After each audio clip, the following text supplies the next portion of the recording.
پیش پرنده باشی اما رها نباشی، میشه دلت بگیره اسیر قصه هاشی.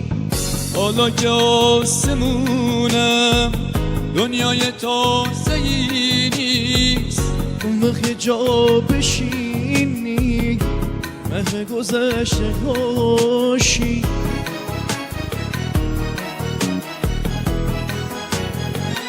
ترسیده باشی از کوچ اوجو ندیده باشی، واسه مشت دونه اهلی آدم باشی.